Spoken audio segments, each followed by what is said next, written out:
Now, you may have heard that there is music everywhere in everything. Well, our next guest takes that notion to the highest level possible. One of Paul Snider's pet projects is making music out of junk. I mean, his music is about to go back on stage in Vancouver, and I'm so glad you were able to come into our studios today. I mean, I say junk, but Paul, what have you got here?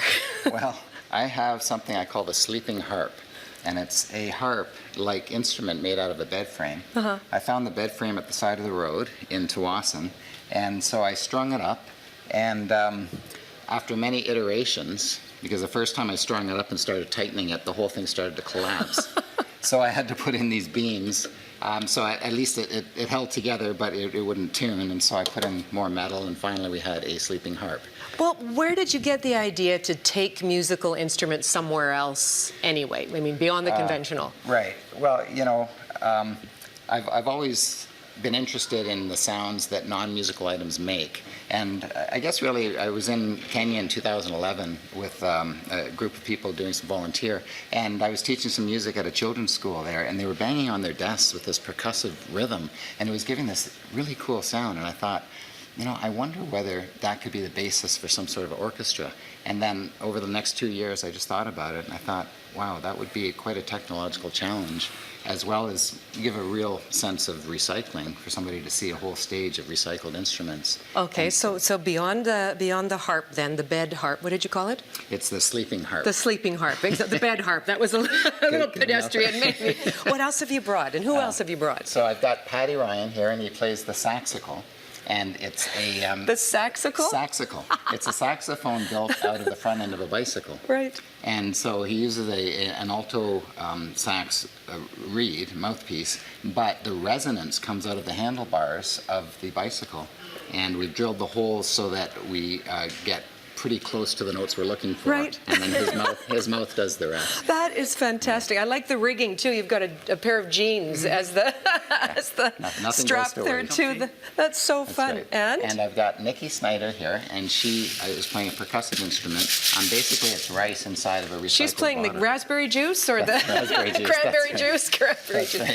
Right. So that's what she's playing here, and in the orchestra she plays this beautiful wine glass harp, which is a harp of all wine glasses that we've found. So. Okay, I'm so intrigued by the descriptions. I want to hear what you can do. Please take it away. A little bit. Come on in. Okay.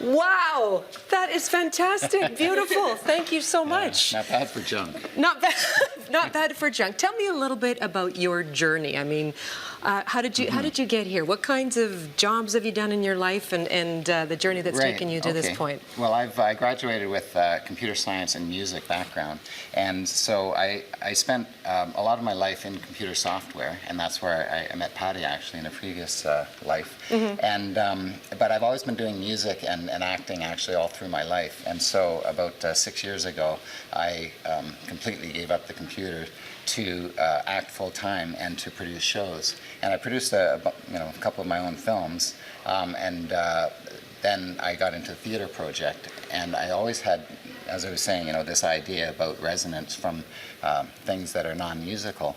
And so I got very focused on this idea in 2013, and we were in the Fringe Festival last year, and I thought a Fringe audience is a really good audience to unleash this on. They're very open to new ideas, and I was really taken aback by the surprise and the interest that there was in this show.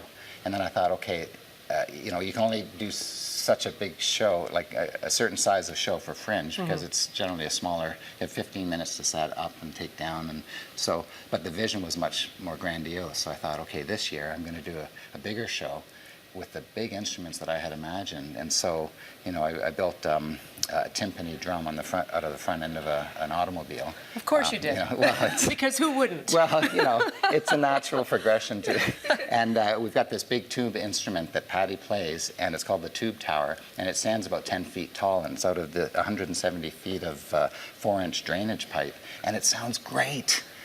He just makes it sound fantastic. It's got this bass guttural sound that just fills in the orchestra perfectly. And so we've got, you know, a cello made out of a tin garbage can, a bass built out of a wheelbarrow, a drum set, like you wouldn't believe. It's got pots and pans and skis and crutches and barbecue. You sound like the kind of guy who really likes a challenge. I mean, you've got that perfect left brain, right brain combination, but you just want to take it somewhere else.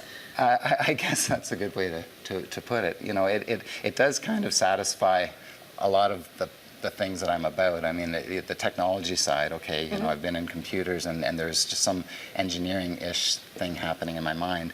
And the music side is very strong, and of course the acting side is very strong as well. And this just combines everything and puts it on stage and gives something to the audience that they've never experienced before. What about the audience? Who comes out to these performances? Well, I had originally thought it would be more of an adult show, but that's another big surprise at the Fringe Festival is the kids were coming out, you know, ages 8 to 18, and they were really impressed with some of the instruments, and they were going home. The parents were emailing me, telling me they're going home and pulling out pots and pans and drumming on them, and I'm thinking, geez, this is really inspiring a demographic that I hadn't thought about. So really it's a family show.